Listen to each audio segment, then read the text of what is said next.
Hi, and welcome to the Gamer Get podcast, a podcast where we get gamers on to talk about the latest game and gaming news with a focus on Japan. This is episode 1, and I'm your host, Genki, a passionate gamer living in Japan and tweeting and making videos on Japan and Japanese games. Today, I have a very, very special guest joining me today. Please, can you welcome my man from Japan from psuniverse.com, the games reporter extraordinaire, Ernest Lin. So, how's it going? It's going well. Thank you. Thank you so much for that kind intro. Yeah, thank you. Thanks so much for joining me for the very first episode. Yeah, thanks so much for taking your time. Yeah, if you could just introduce what you do in general, that'd be cool. Okay. Yeah, sure. So my name's Ernest Lin. I am a senior editor at PlayStation Universe, which is at psu.com. I'll write news, reviews, previews, do interviews and stuff. Just various coverage as well as working on the back end with organizational stuff and then communications with game companies and all that stuff. So yeah, and I am currently living in Japan, so a lot of my coverage focused on Japanese games, and even before I came to Japan, I had a strong interest with the Japanese games industry. So yeah. Oh yeah, that's awesome. Thanks so much. Yeah, that's a really cool job you got there. I guess is most of your stuff focused on PlayStation at your job, or do you cover other? Yeah. So yeah, given the name, yeah, it's a pretty PlayStation focused. But for me personally, I am Mhm. a multi-platform gamer. So I've had PlayStation, Xbox, Nintendo consoles in addition to PC for many Oh, years. awesome. So pretty platform agnostic, I Elastic, guess, for the yeah. most part. Yeah, that's awesome. Yeah. Yeah, same here. Yeah, I've always been a fan of all the consoles and try to get them all if I can, whenever possible. Mhm, mhm. Yeah, but yeah, thanks so much for the introduction. And yeah, now I'd like to go into a section we call the Gamer Origins. And in this part of the podcast, I want to talk to people about their gamer origins, basically just to find out how they got into video games. And yeah, just to give people a quick background update on how people got into video games. Okay, so yeah, I'm Genki, and yeah, basically, I've been gaming since I was a kid. So I basically got into video games because I'm half Japanese, so my mother's from Japan, and growing up, we had a lot of Japanese TV shows and stuff like that, and I also got into Japanese video games through that as well. The first console I ever had was a Super NES or SNES, as they say in the UK. Yeah, I grew up in London, and yeah, I would play games on the SNES like Street Fighter 2 was actually the first game I ever had, and then after that, yeah, I got into that Nintendo 64, PlayStation 2, and yeah, I've always been interested in games and especially games media as well. I used to buy loads of gaming magazines every week, play the demos on them, and yeah, just read loads of them. And yes, I've always been interested in games, and since I moved to Japan, it's the perfect place for games. So there's games everywhere, and yeah, I really enjoy the gaming culture. So recently, I've got into tweeting about games and covering games on my YouTube channel. So yeah, that's basically how I got into games. Yeah, I just really love talking about games and playing games. Yeah, so Ernest, what about you? How did you get into video games? Let's see, how did I get into video games? I was exposed to video games through, various ways. I think one way was the daycare I was at had like an old Sega Genesis, if I recall Oh, correctly. awesome. So yeah, that started me on being kind of a pretty much a Sega fan when I was younger. Sega fan. Was this in the US? This was in the U.S., yeah. So I was born in the U.S. So yeah, this was in the U.S. But I think the one that really experience that really exposed me a lot to games was like in kindergarten to elementary school. My best friend, who was Japanese American, she and her brother were big into games, so they had a lot of the game consoles and stuff. So I'd go over to their house a lot, and then play through, play a bunch of games and get exposed to games that way. So just yeah, from there on out, just always had interest in video games. Just it's just such a interesting medium with the interactive storytelling, the multiplayer, being able to play with people and connect with people that way, and just sort of also the technology side of things and seeing how things have progressed over the years. So it's always like an exciting world to be a part of.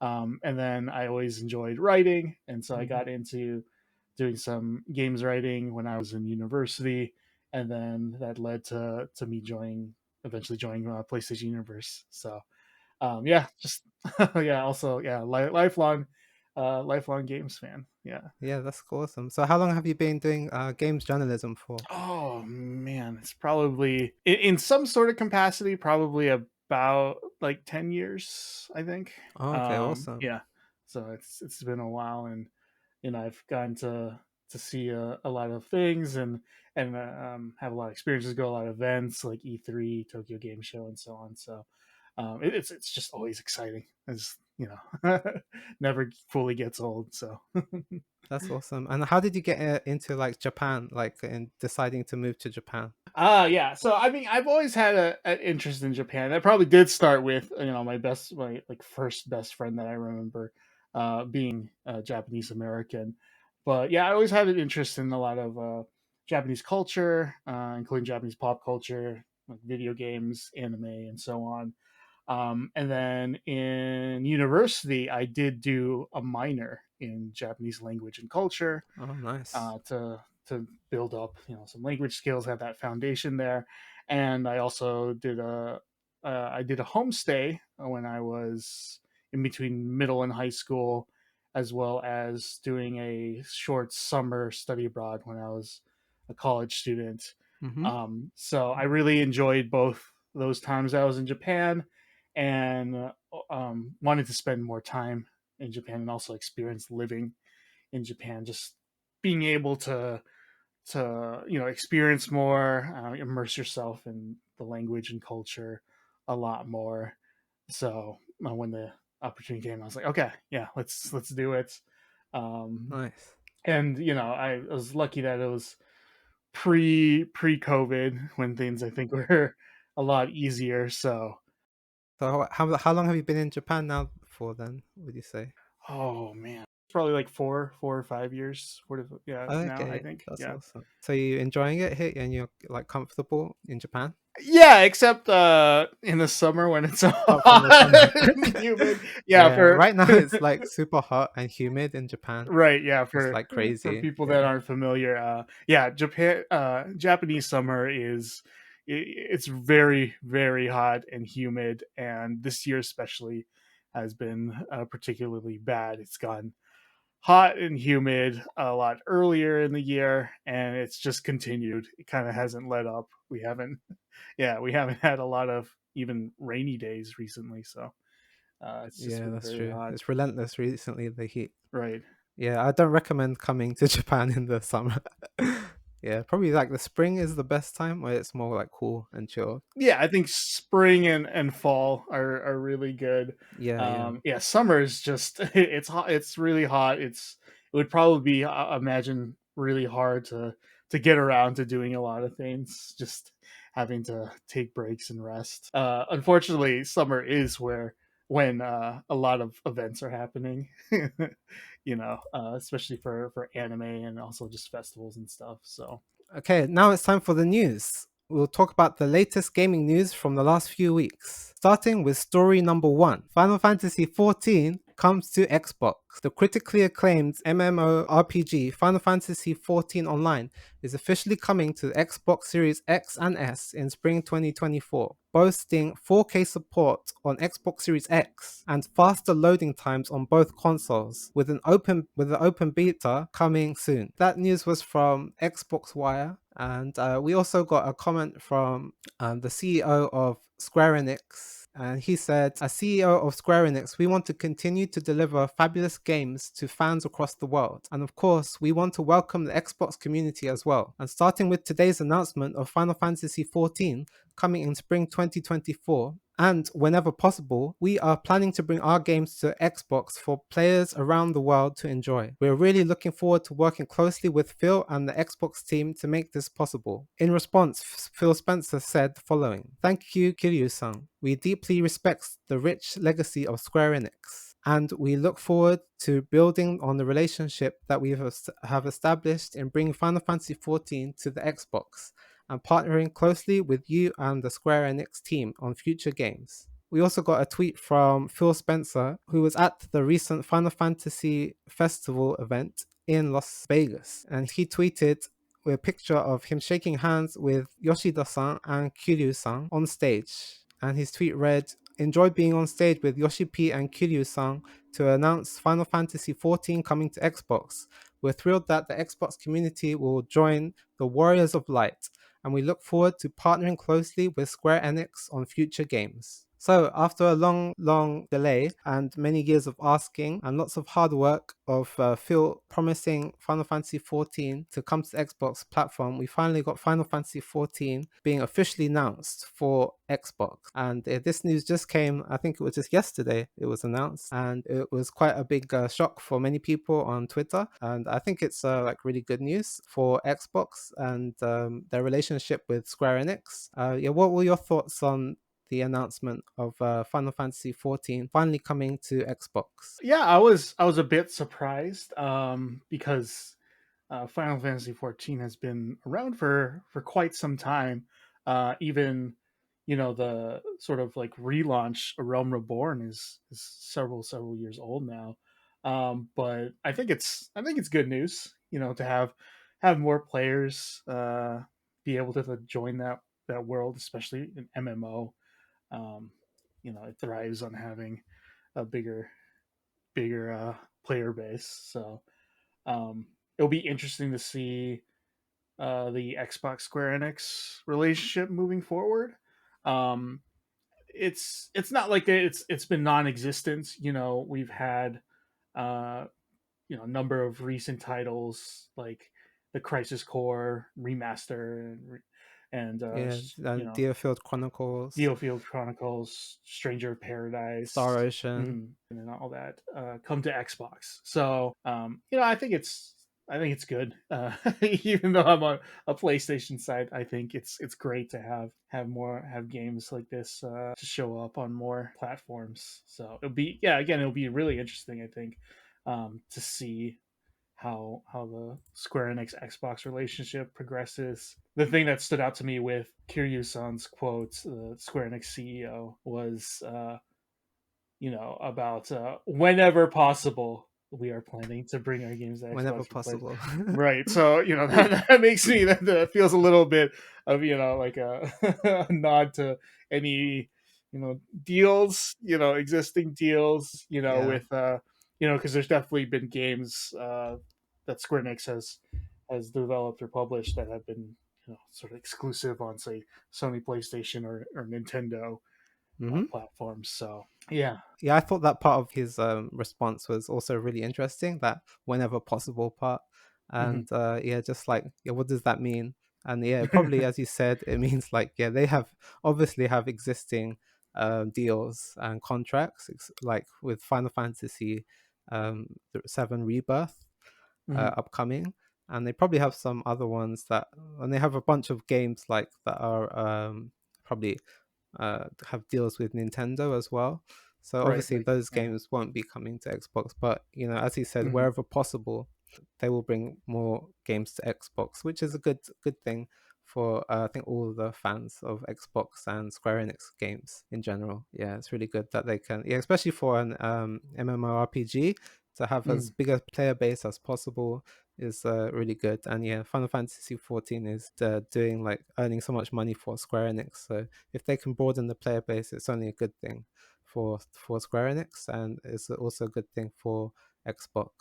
Do you think this will help Xbox in Japan, like improve their popularity here? No, I think it will be any kind of difference will be pretty negligible. Mm, I think anyone who has really wanted to play FF14 has found a way to play it in Japan, whether it be PC or on PlayStation. So, but I think at least for the sort of like the public relations and sort of, yeah, yeah. Going forward, right? yeah, kind of the image. It's really good for Xbox to have that and show that they're trying and building that relationship. Yeah, I totally agree with what you say. Yeah, I doubt it will have a big effect because Final Fantasy 14 is super popular in Japan, probably like the most popular Final Fantasy game at the moment. Yeah, I think those fans already have somewhere to play it, either on PC or on PlayStation. You can play on PlayStation 4, PlayStation 5. So I doubt it will make much difference, but I think it will help improve the image. And yeah, as you said, the relationship between Xbox and Square Enix was the most important thing that needed attention and improvement, and we're seeing that. And yeah, we have to congratulate and give props to Phil Spencer for getting this deal done for the Xbox platform. So yeah, thanks, Ernest. We'll move on to story number 2. Pikmin 4's amazing launch in Japan. So Pikmin 4 just launched last week on July 21st, 2023, and it had a really strong first week launch in Japan, selling 401,000 units in its first 3 days. And this is the best selling Pikmin game ever in Japan. So we have Pikmin 4's first week sales in Japan were more than the previous 3 games combined. And this is from VGC. It says Famitsu has published the physical game sales chart for the week ending July 23rd, and Pikmin 4 is at number 1 with 401,853 copies sold. By comparison, based on archived Famitsu chart information, the first Pikmin sold 101,000 in its first week, Pikmin 2 sold 161,000, and Pikmin 3 sold 92,000 in its first week. So if we add up all the previous Pikmin games, that equals a total of 364,000 Pikmin games sold in total, compared to Pikmin's 4 launch in Japan of 401,000 units. So that's a really big improvement on the previous Pikmin games in Japan. Yeah, this is counting physical games only sold in Japan. So yeah, Ernest, what do you think of the successful launch of Pikmin in Japan? I think it's great. Pikmin has always been kind of a very unique franchise for Nintendo. Um, it's not, I'm not personally a big fan, but I have friends that have really enjoyed the Pikmin series, and I think the launch came at a pretty good time in terms of release schedule. It's been a while since Zelda Tears of the Kingdom, and even if we're looking at gaming as a whole, Final Fantasy 16 has been out for a while, so it kind of hit a good spot where there's not a lot of competition for during its release time.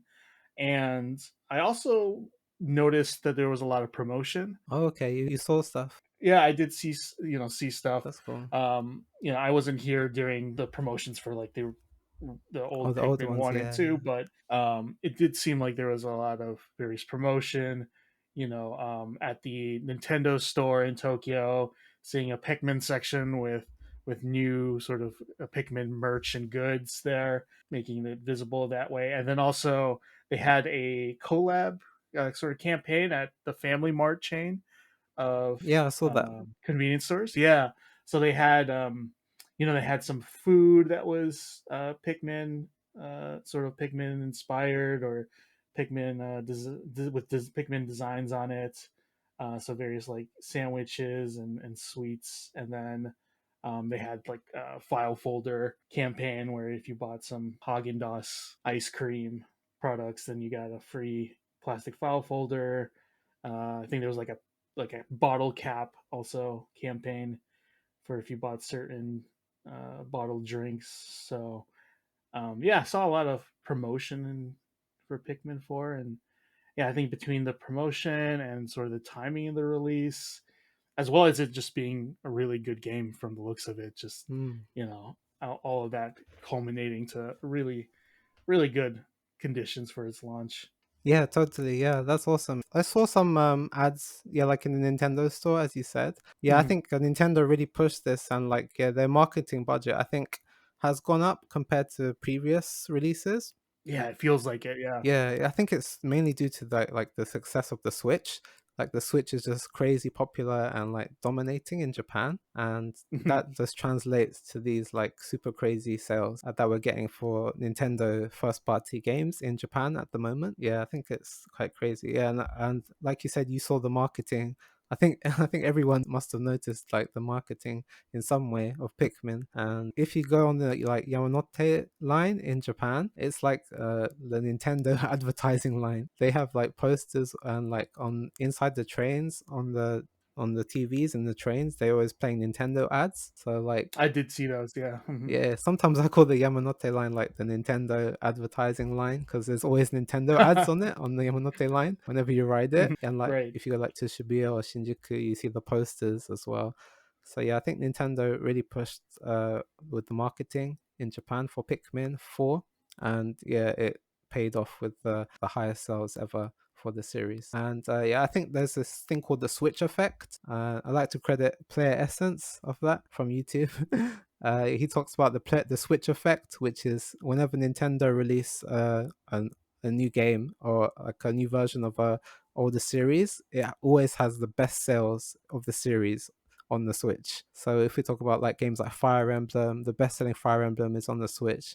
If we're talking about games like Luigi's Mansion, the best-selling one is on the Switch, and like all these other like Kirby, the best-selling Kirby game is on the Switch, best-selling Zelda game is on the Switch, and like this is kind of like the Switch effect. You release any new version of a first-party game, and it will be like the best-selling on the Switch. That's how crazy the Switch sales are, and especially in Japan. Yeah, it seems like everyone and their parents and even grandparents and just everybody seems to have a Switch. You see it all the Yeah. time. Yeah, I'm a fan of the Pikmin series. I played all the mainline ones, but I haven't got Pikmin 4 yet. I'll pick up later. I'm still like playing Final Fantasy and some other games. But once I'm done with that, I'm definitely going to pick up Pikmin 4. And yeah, I'm really happy the series is doing well. So great news to hear. Okay, so moving on to story number 3. This is Sony announces the PlayStation 5 sales have hit 40 million units worldwide since launch. And this is from PlayStation Universe. You might be familiar with this Yeah. site. And the story is from Michael Harradence. It says PlayStation 5 sales have reached 40 million units globally since launch in November 2020, Sony Interactive Entertainment announced today. For comparison, the PlayStation 4 reached 40 million milestone in 30 months and 6 days, with the PlayStation 5 hitting it in 32 months and 15 days. However, you have to remember that Sony's latest console was plagued by major stock shortages for over 18 months before things settled down due to the COVID-19 pandemic. And we also got a comment from Jim Ryan, who thanked the supporters. And he said, with the support of PlayStation fans, we have reached the milestone of 40 million PS5 consoles sold through to gamers since launch. Thank you so much to our community of gamers. Without you, this would have been an impossible task. That was from Jim Ryan. So the PlayStation 5 has reached 40 million units sold already and is selling quite well. What do you think about the sales momentum of the PS5 so far? Well, it's great. It's great. It's great. Yeah, It's great great for for gamers or great for yeah, PlayStation fans. great for PlayStation. Um, yeah, no, it's always great to see platforms be successful and it's astounding landmark really. I think it would probably have been reached this milestone maybe just as fast, if not faster, than the PS4 had it not dealt with all the stock shortages due to COVID-19, messing with the supply chain and chip shortages and such. So yeah, it's gonna be good for PlayStation. It's kind of to go back to like the Switch effect. You got to have that install base to really Mhm. have success with the games, with the software, with the services. So PlayStation's in a really good spot. Um, I just of course it all for me it always boils down to the games. So I'm looking forward to more seeing more games on the console moving forward. Yeah, that's awesome. Yeah, yeah, I think it's a good thing that with the PlayStation 5 selling so well worldwide, especially for game fans and yeah, fans of gaming in general. So that's really great to see. And yeah, I guess it's good for like PlayStation websites as well if Right. their Yeah. their user I bases are growing. right. I do think it's, interesting to also think about this news in the context of the price hike that Hmm. the PlayStation 5 got in many countries and territories. The Yeah. fact that it was able to reach this milestone despite having a very rare instance in sort of like the console space, which is a console's price getting bumped up, increasing during its lifetime. Usually it's just a downward trend, but because of inflation and such, we saw that happen. Unfortunately, yeah. Yeah, I think yeah, it's quite a rare occurrence that the prices will go up like this. So, but they still manage to maintain really high sales. So Hmm. that's encouraging for PlayStation. But 40 million is super impressive sales. And do you think they'll reach 100? Is that a given in your opinion A to reach 100 hundred million? million. I mean, I think I guess it could be in the realm of possibility. Yeah, I think so. Yeah. That's cool. Yeah, I think so too. Because PlayStation 4 reached, I think it was like 117 ish Hmm. million. So yeah, I definitely think the PlayStation 5 will at least get to 100, which would be impressive for a console which is this price at the moment. But to see, and yeah, in Japan the numbers are it's like only a couple thousand away from 4 million units. So that's also quite impressive for Japan. Um, Yeah. so even though the software sales are not so great, but at least the hardware sales is going to be almost 4 million, probably 4 million by next week Nice. in Japan, Mm. which is good to see. Okay, so moving on to story number 4, we had some more details or some leaks from the PlayStation Project Q handheld. First, we had this tweet from Zuby Tech, which is at Zuby underscore tech. Follow him if you're a PlayStation fan. He has lots of info about PlayStation, amazing PlayStation centric Twitter account. But he posted this footage of the PlayStation PS5 Project Q handheld, and it seems to be running on some kind of Android uh, operating system or something like that. And it's quite cool seeing it in action, even though the footage is like just some offhand footage. And but it just showed the PlayStation Project Q working.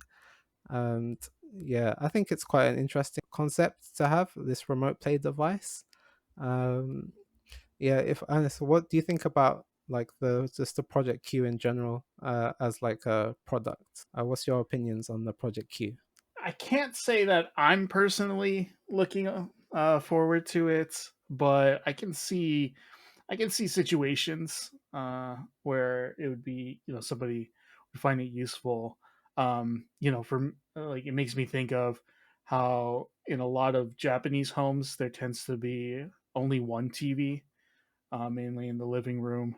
And in other countries, if you just have a only one TV in your household, then Yeah, it can be hard getting screen time. So having this as an option to be able to play or PS5 or I guess also PS4 games um, remotely away from the main TV in your house is a interesting option. Um, it's not going to be cheap. It sounds like.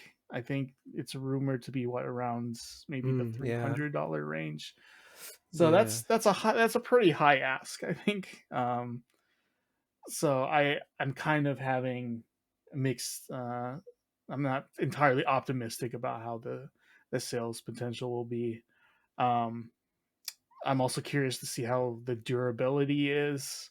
There has been the issue with the PlayStation 5 DualSense controller analog sticks experiencing stick drift, having that happen. And it looks from this leaked video, based on this leaked video, the the controller portion of this Project Q device seemed to be kind of uh, you know, like not irreplaceable. You know, right? So just kind of like built Permanently attached. permanently attached, just all in one piece. Yeah.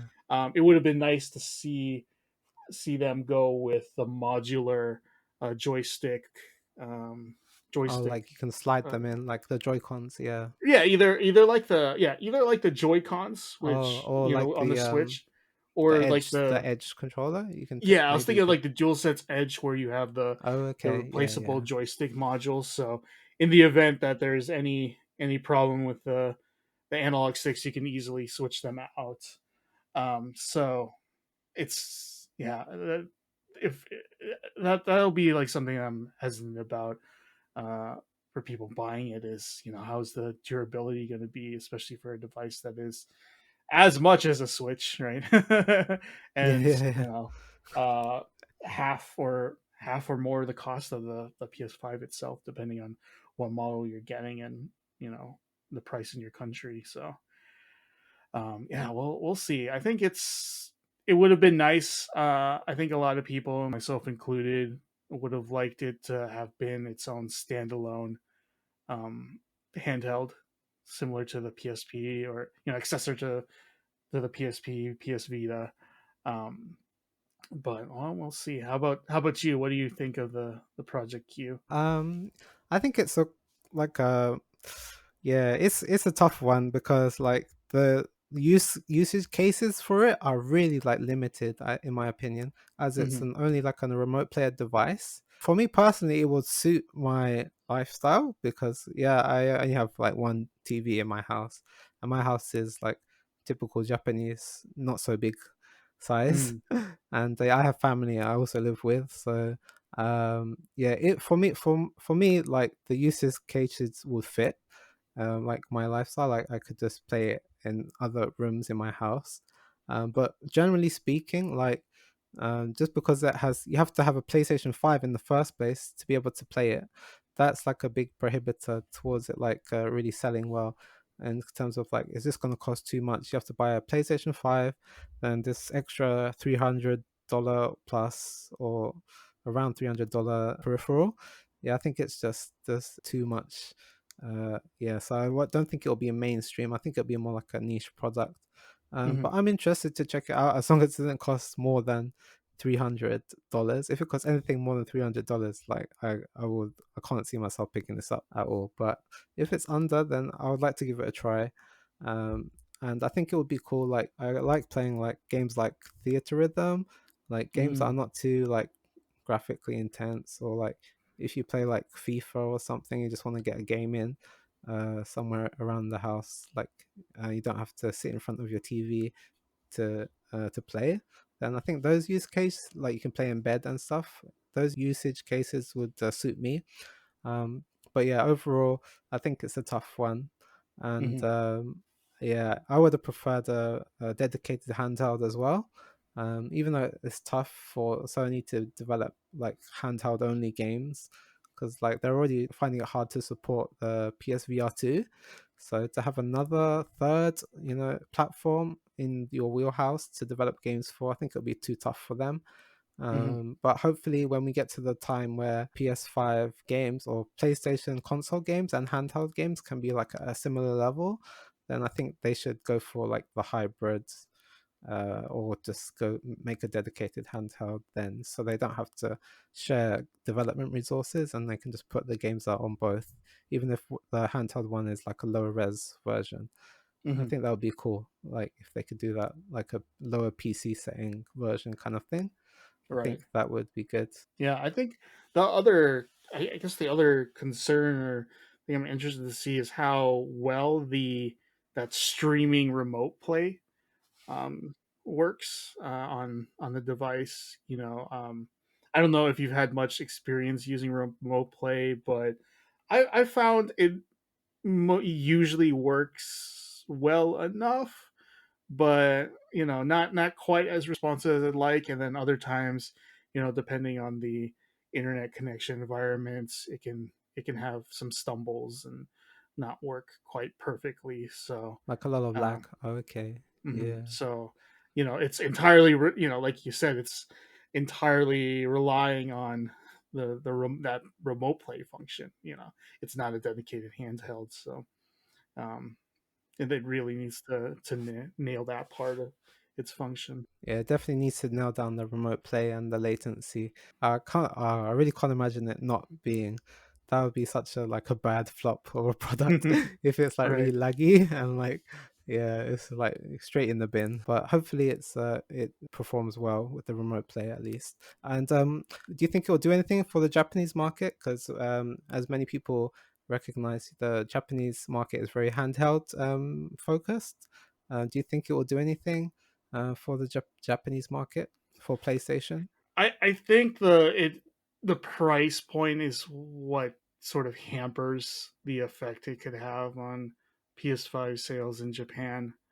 Again, it's if this is going to be $300, I could see the Japanese price being 40,000 to 50,000 yen, maybe.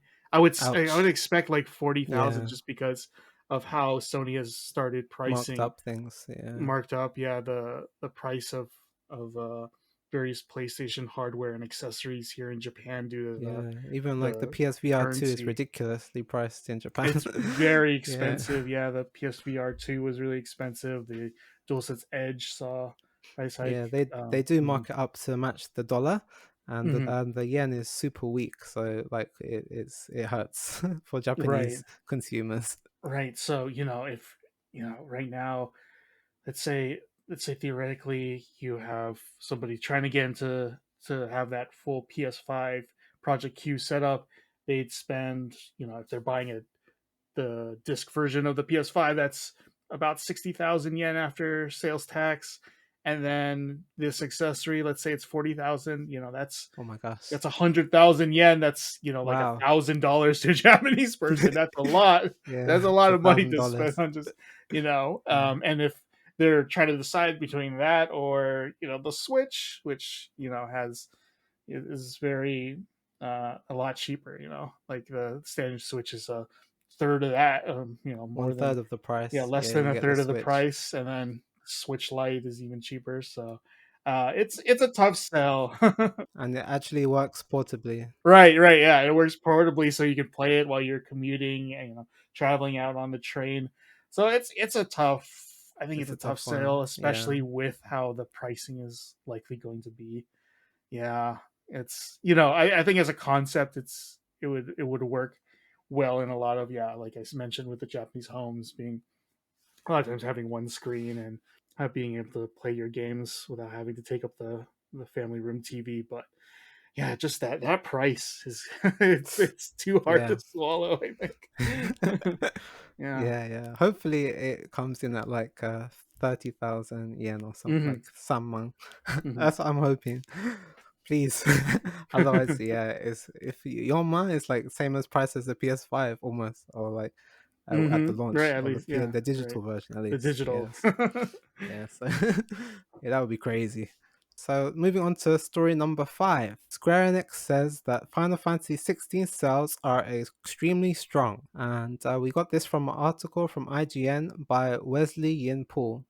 Yeah, so basically IGN asked Square Enix about the sales of Final Fantasy 16 in response to a Bloomberg article that was pointing out the maybe like the poor sales of Final Fantasy 16.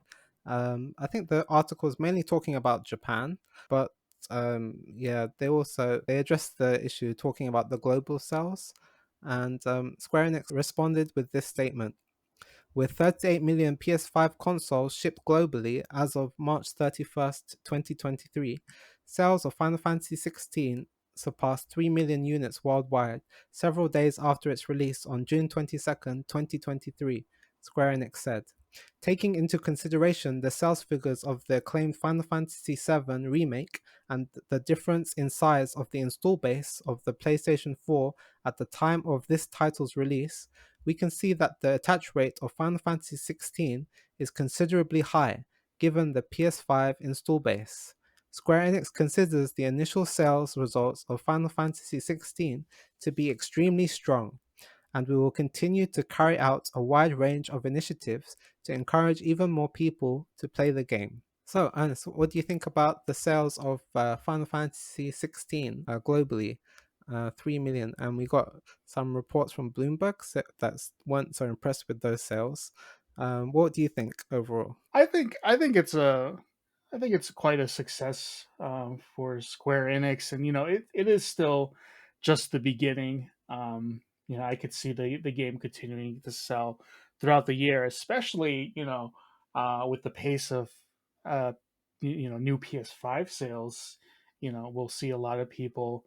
We'll continue to see a lot of people get their first PS5 throughout this year, especially later in the year during the holidays. And Sony themselves are releasing first party game Spider-Man 2, which a lot of people are going to be really looking forward to. And I think that for some people that is a console seller because of how beloved and how awesome the first one was, and Spidey 2 being exclusive. So I think I think it'll continue. I think Final Fantasy 16 still has some room to sell and continue. And I haven't finished the game, but I'm quite a fan of it, as I know you are.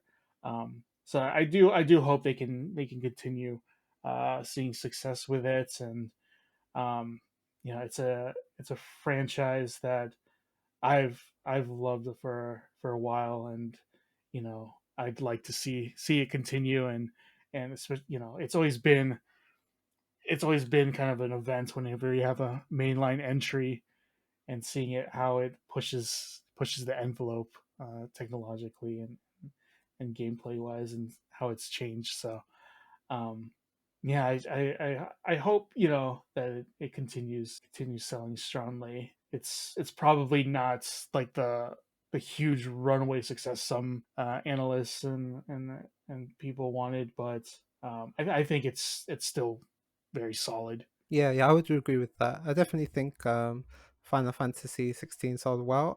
There is that caveat like of the PlayStation 5 install base. So like, yeah, with that 38 million at the time of release install base, it was probably around closer to 39 or 40, or it Hmm. just recently reached 40 million. But still, like 3 million units from that install base is quite impressive considering the smaller install base compared to the Final Fantasy 7 remake or Final Fantasy 15. So I think it did okay. But yeah, as you said, like yeah, especially like in Japan, it was not like the like runaway success that many people hoped it would be. And yeah, I hoped it would help, push on the PlayStation market in Japan a bit more, but I don't think it did. I think it's all okay, and like those people that were interested bought the PS5 in anticipation of the game, and Hmm. but yeah, I don't think that it's going to like change the like software sales in Japan for PlayStation overall.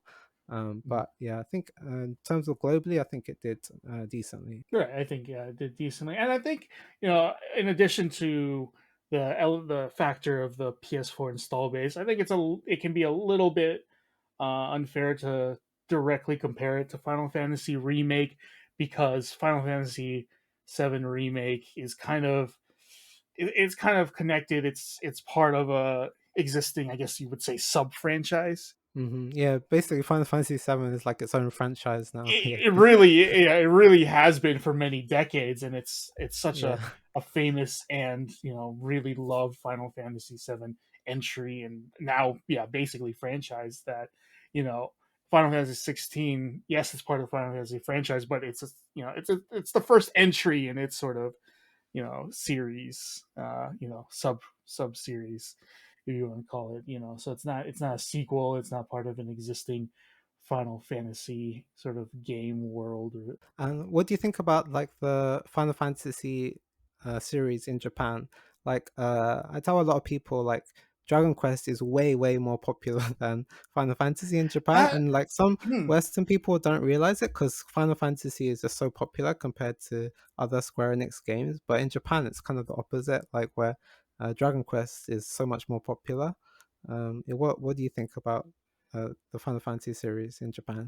right, yeah, that is that's the impression I've gotten just from like personal anecdotes talking with people who are gamers in Japan, as well as just you can look at sales data, right? That Dragon Quest pulls in a lot, um, and is really successful. I think Final Fantasy is still really well known and really respected and regarded um, in Japan. Just it does feel like it has I don't know, like a it caters more towards the more like kind of the more hardcore or mature audience a little bit more than Dragon Quest. I think casts its net wider with its demographics. Yeah, definitely. Hmm. Yeah, Yeah, especially with the aesthetic, yeah, and the design. I think especially Yeah, with that aesthetic and art design, right, right, that Dragon Quest can appeal yeah. to. You have to say like the Toriyama design is very like universal at this point, with like Oh, Dragon right, Ball right. and all the other things. Yeah, Right, so yeah. yeah, You it's see a definitely. you see a Toriyama character design, you know it. Like you instantly be like, okay, that's Toriyama. So Oh, will you be checking out the Sandman, the right, movie from the movie. I'm interested. Yeah, and the game yeah, from right, Bandai? right, and the game. Yeah, I'm interested. Um, the movie is kind of that. It's like CG. Uh, but it's like Yeah, cell yeah. shaded 2D looking CG, which has had mixed results with some other projects, but it looks interesting. It looks fun. Yeah, I'd like to check it out. And yeah, well, I'm also looking forward to Spider-Man 2, as you mentioned. Yeah. Yeah, that one's gonna be good. I predict Mhm. it's gonna sell like 5 million in like the first week, or probably like even sooner. But at least the first week, I think it will do 5 million, Mhm. and probably yeah, what like be the Sony's fastest selling, maybe, or God of War is the fastest selling now. I think at around Mm. 5.1 or something, 5 million. But I think it has a good chance to beat God of War. Right. I think it has a very strong chance. It has just that franchise and wider appeal. So yeah. Yeah, definitely. Yeah. Do you think it will sell well in Japan? The Spider-Man 2?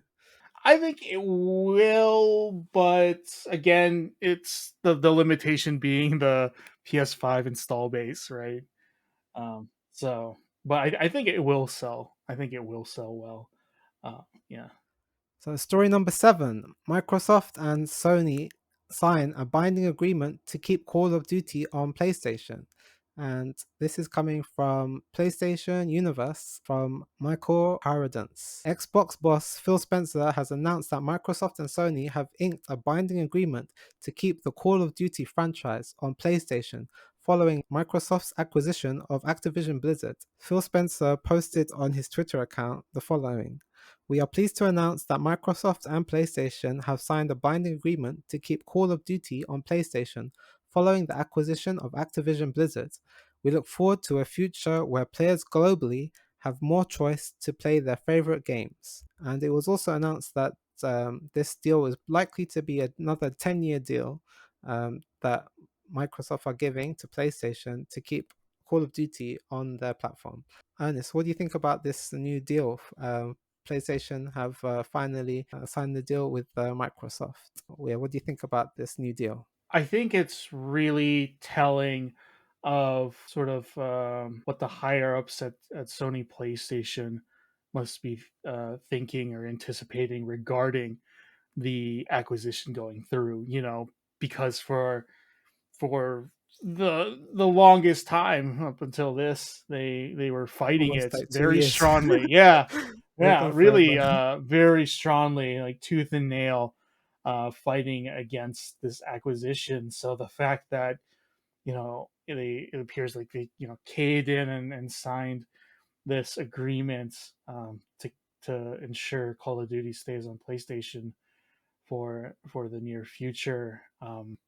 It's really telling where they see the acquisition process going. Yeah, yeah, yeah. I definitely think it will go through as well. Now that's what it looks like, and yeah, as you said, this is a big sign that yeah, PlayStation probably also feel that it's going to go through by signing this deal. Personally, I don't play so many Activision Blizzard games, So this news doesn't really affect me personally, but in terms of the industry, it's like a big story. And yeah, in terms of yeah, the only thing I would hope for is like I wish one thing that comes out of this deal. I hope that the Tony Hawk's games get rebooted again. And I would love to see Ah, Tony Hawk 3 and 4. Like I played Tony Hawk's 1 and 2, the remake, and it was hmm super, super good. Like the only yeah. the only beef I had with it is like the platinum trophy is like you have to play the game for like 70 hours. Oh, Like the game only takes like 40 out like 30 to 40 hours to beat, but then they want you to play another like 30 or 40 hours like online to get the last trophies. And like yeah, I couldn't do that. But otherwise like the game was super good, and I was really sad that I think it was Vicarious Visions that made it. They got made into a mm, COD Call of Duty team. So that they got like shifted to just make COD, which is sad to see. But I hope by Microsoft buying them, they can free them up to work on Tony Hawk's again somehow. Yeah, in terms of Japan, I don't think this will affect Japan much because yeah, I don't think Activision Blizzard games are that popular in Japan. Like Call of Duty, like first person shooters generally are not that popular in Japan. Do you think this will have any effect on Japan?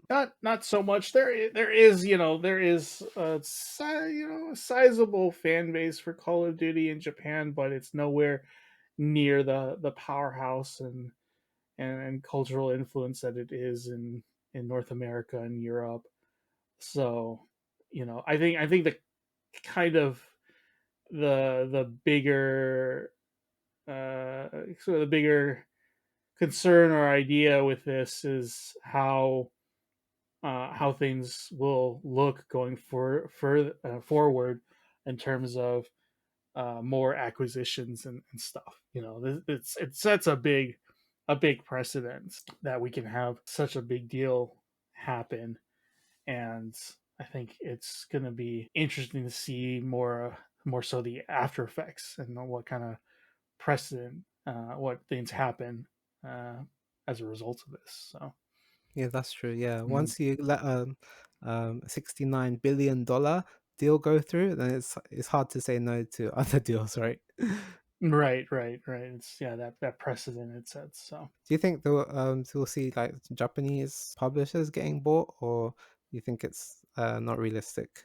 I wouldn't. I don't know if it's entirely out of the question. But I think it would be very hard.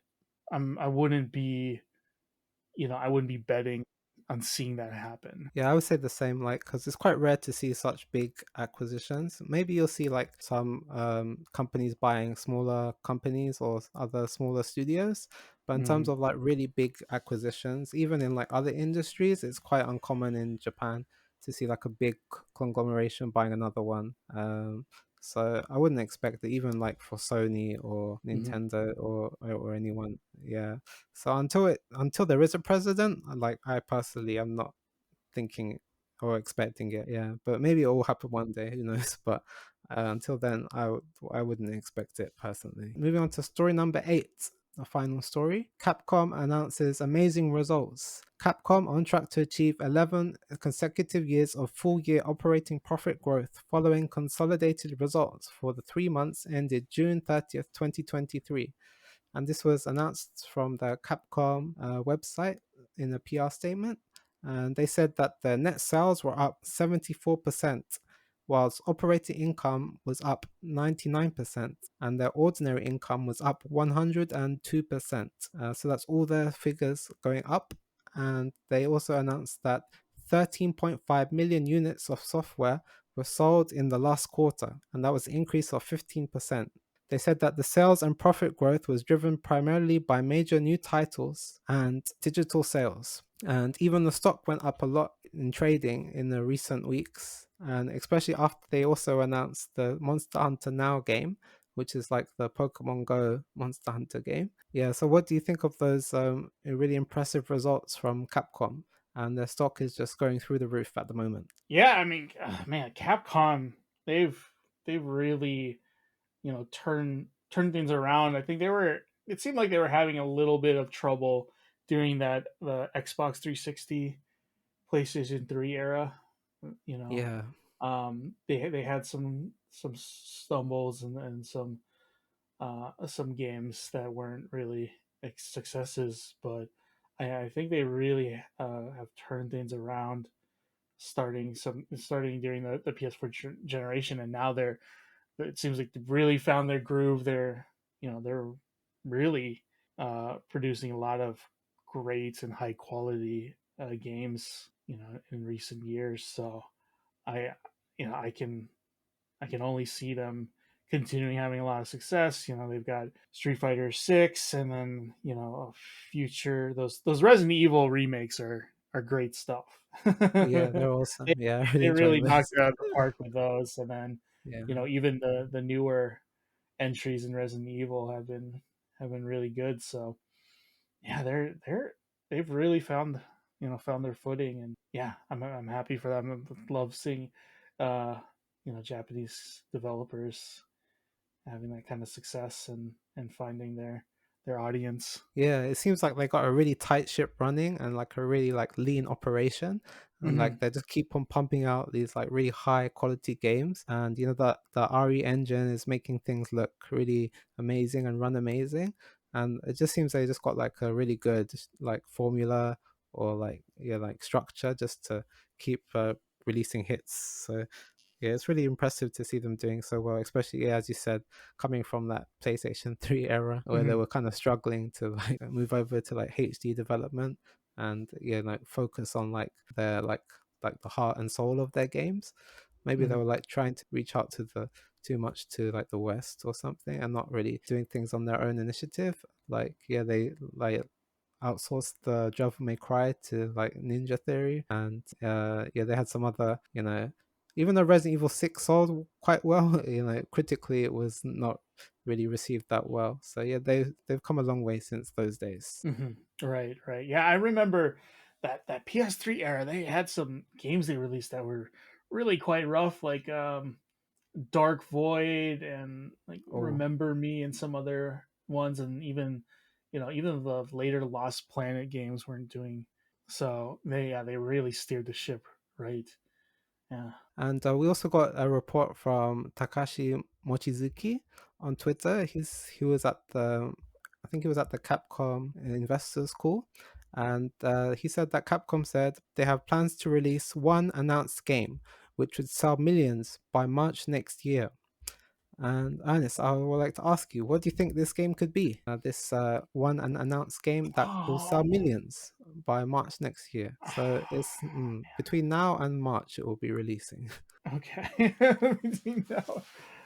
In March, it could be another Resident Evil remake, Oh, it could right? be, maybe, yeah. Yeah, because there's been I think what is it code I think Code Veronica's been the one in the rumor Mm, mill in recent yeah. recent times. So yeah, And I there have know. been Mhm. rumors of Code Veronica getting a Right, remake. Yeah, right, but and yeah, that if they could get out that faster, that would be quite impressive. Like under a year from yeah, within a right. year from RE4 remake. Yeah, I mean, I guess it's possible that they had a separate team from the RE4 remake working on the Code Veronica remake. That could be a possibility.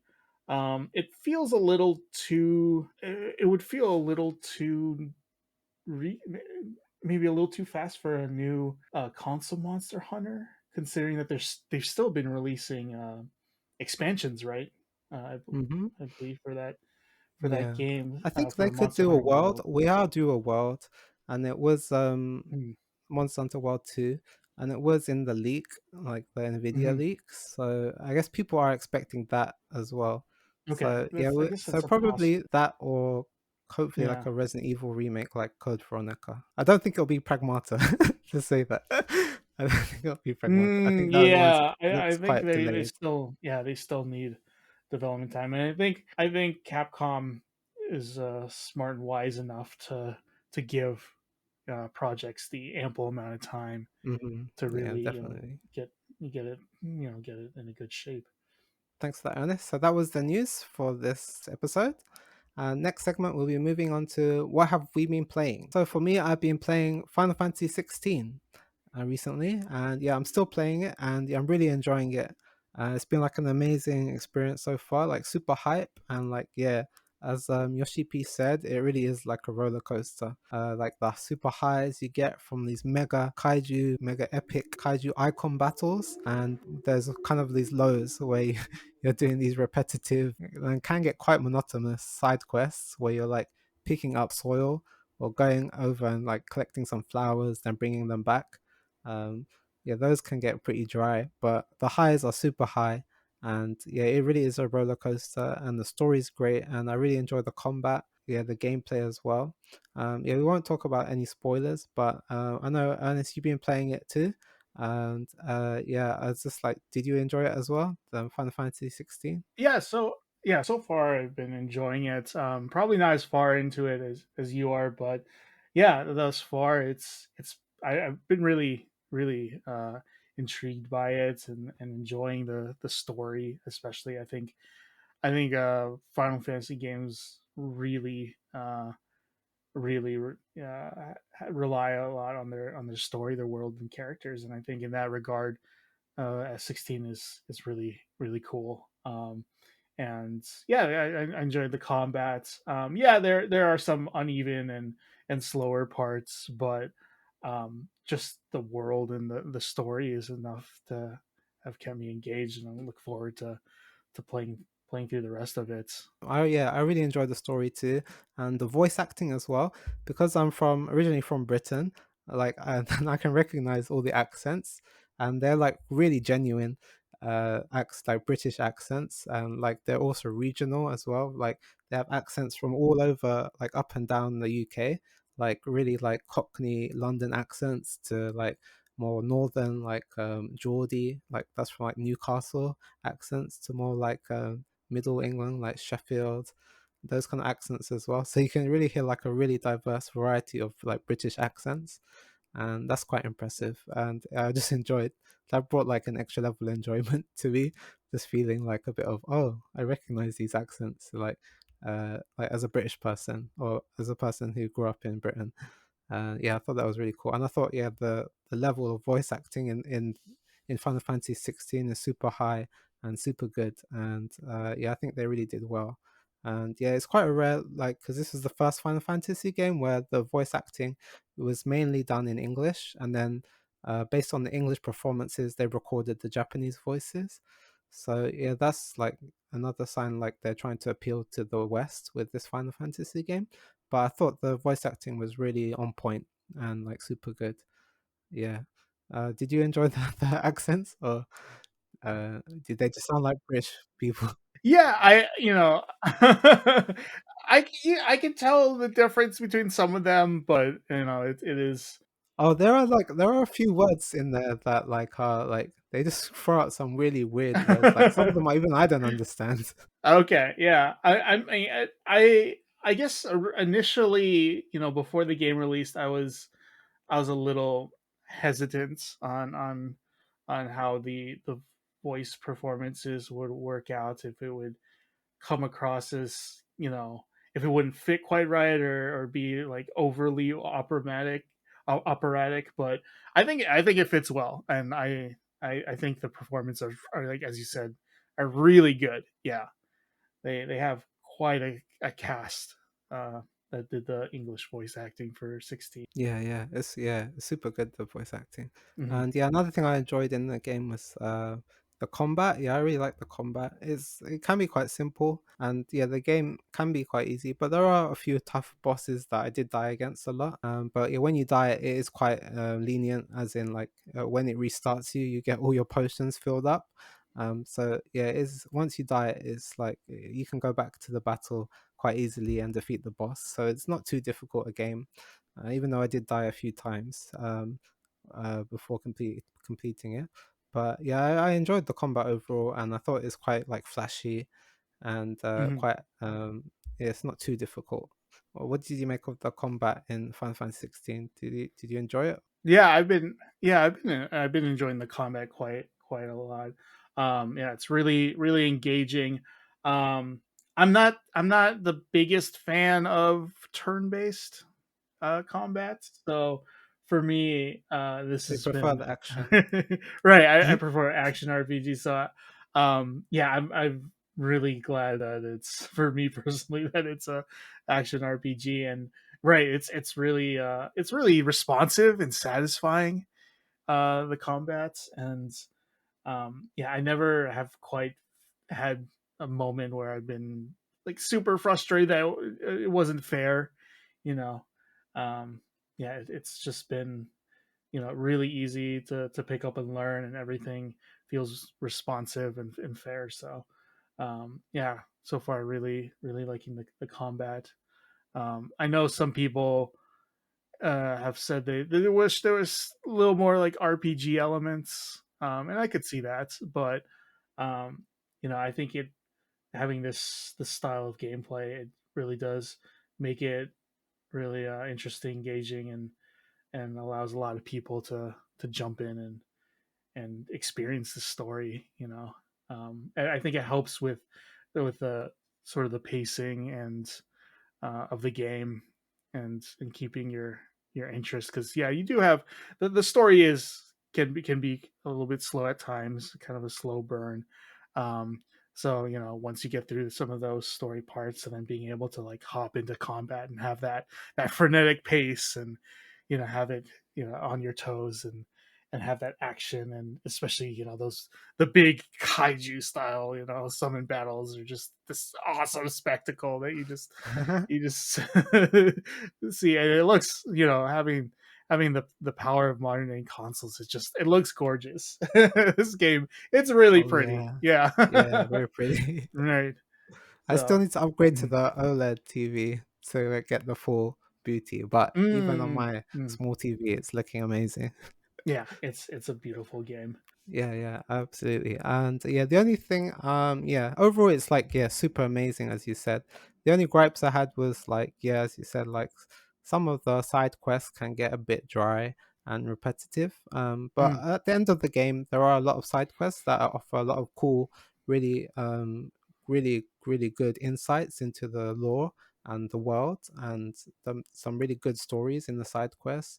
But a lot of the side quests are just like fetch quests, and they can mm, get quite dry. Like there's a lot of talking, and then you just go fetch something and bring it back, and they can get a bit dry.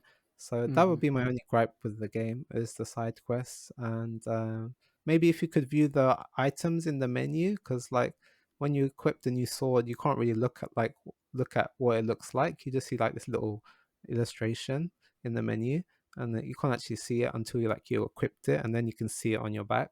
Maybe if they could, like in the Final Fantasy VII remake, you had in the menu, you could like have a good look at the weapons, like Right. Mm. on what like how they differentiate in the design. But here, there's like this little tiny illustration in the item menu, and you can't really see like what the item looks like. So maybe they could fix those. But those are my only gripes with the game. But overall, it's been really fun, and I'm still playing it. Going through my second playthrough through at the moment. So, Ernest, what have you been playing? You obviously talked about Final Fantasy 16. Has there been anything else you want to talk about that you played recently? um i I like to play multiplayer stuff as well. And my main one has been Fortnite. I do enjoy playing through Fortnite. And I think I really appreciate how well Epic Games has supported it. And really they're a great example of how to do games as a service really well, and continuing to build on it and evolve the gameplay in the world for a games as a service title. So I've been enjoying Fortnite for many years. And it's for me, it's kind of falls into the a pro for a game like Splatoon, where it's a more relaxing multiplayer game. I enjoy Call of Duty as well. I'm a big fan of Call of Duty, but um, it gets stressful. I guess it can get really intense. You're like Yeah. so focused, and it's so you have to be so focused, and it gets you have to be really fast. It's really it can be really twitchy. So having games like slower or more relaxed multiplayer games like like Splatoon or Minecraft or Fortnite. I appreciate the different change of pace. Yeah, but that's yeah. Those have been the kind of the main ones I've been Okay. playing. Yeah, Thanks, Ernest. That's cool. yeah. Yeah, Thanks. Fortnite. Do you buy the character packs at all, or you just play the game? Yeah, yeah, admittedly, yeah, I always do get the battle pass, and then I will buy some of the character skins, especially like the collabs. I like, if it's something that I like. What has been one of your favorite collabs? Would you say, or like costumes, Um, or like skins? I think in terms of like collab events, I think the Dragon Ball one was really cool. Oh yeah, nice. So they had a lot of like they had created like a Dragon Ball map, and they had different Dragon Ball power items that granted you Dragon Ball power. So that was a really cool one. Another one would be Spider-Man having the web slinging function, and having how well that worked. That was really fun. It was a lot of fun. It was a fun traversal mechanism. Um, Recently they added Futurama collab and skins. So really big fan of that show. So that's cool to see. Yeah, I think more than any other game, just the number of collabs they've had and cross franchise um, collabs and skins and stuff. It's kind of mind blowing to see that. Yeah, I'm always impressed with the collabs they have, especially like the anime ones. And the characters Yeah. look really cool. Like they had Mhm. the Attack on Titan, and they Right. had the Dragon Ball one, and yeah, Yeah, even and yeah. the latest the one that's been the leaked and rumored is the next anime collab is going to be Jujutsu Kaisen. Oh really? Yeah, Ah, okay, cool. that's a pretty big one. All the Yeah. big ones. Hmm. Oh yeah, they had seeing those memes or like of like Naruto or Sasuke dancing around during the Yeah. dances. It was quite Right. funny. Yeah, Yep. yeah. I enjoyed those. Yeah. Yeah, but it's cool. Okay, that's awesome. Is there any collab you'd like to see for Fortnite? Like a special Oh collab? man. I mean, one of my recent some of my recent favorite anime would be cool to see. So Spy Family I love a lot. And then I think another fitting one, because it the anime already has guns, would be Licorice Recoil, Oh. Kojima's favorite anime. um, Oh, yeah, I I think saw that him would wearing be the another one. t-shirt. Yeah, yeah, yeah. So yeah, I think that one would be a real good fit as well. Nice, that'd be awesome. I would like to see some Final Fantasy collabs, like maybe Oh Cloud or yeah, something, right. Yeah, that or would be Clive, cool. Hmm. Clive with a Hmm. gun. That'd be quite hilarious. But yeah, it could be possible, but we'll see. Oh yeah, but yeah, thanks for that. Yeah. Thanks for that, Ernest. And okay, we're going to move on to the questions. Yeah, so if you want, you can write into the show to ask questions. Just leave a comment with a question, and hopefully, I'll pick one or two that can get into the show. So this week's question, I put out a tweet asking for questions on Twitter.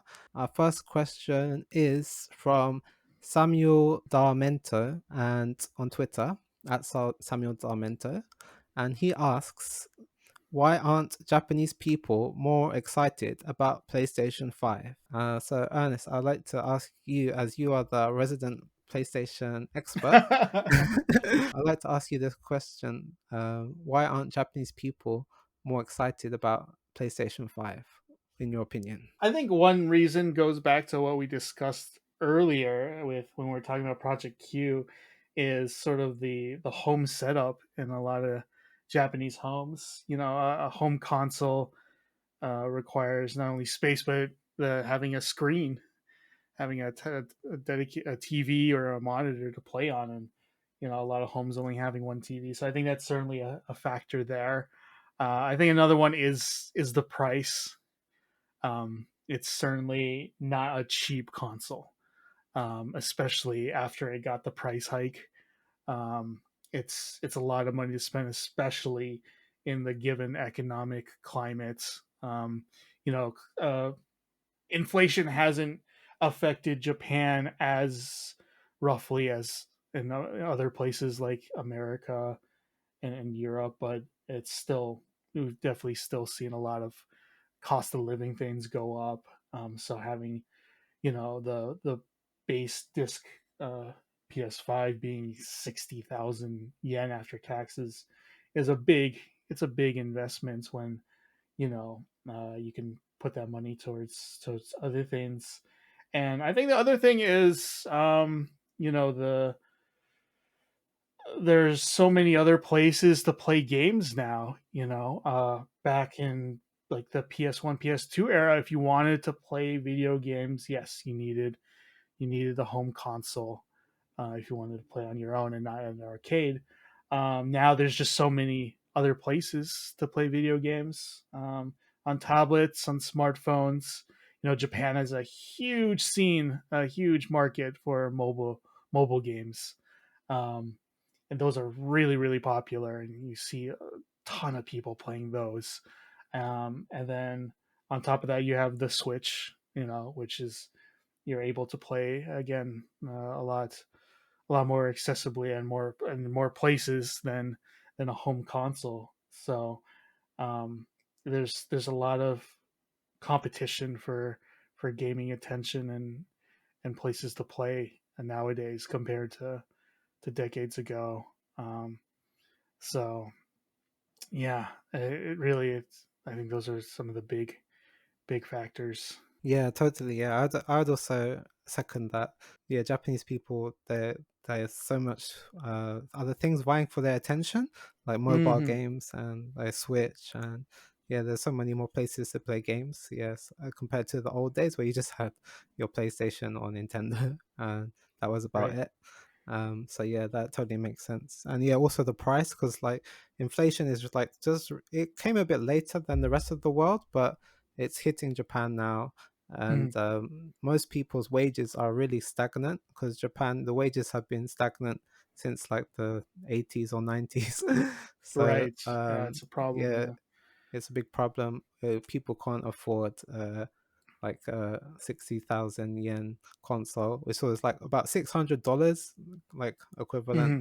Yeah, if you were like living in America, it would feel like spending about $600 on a Hmm. games console.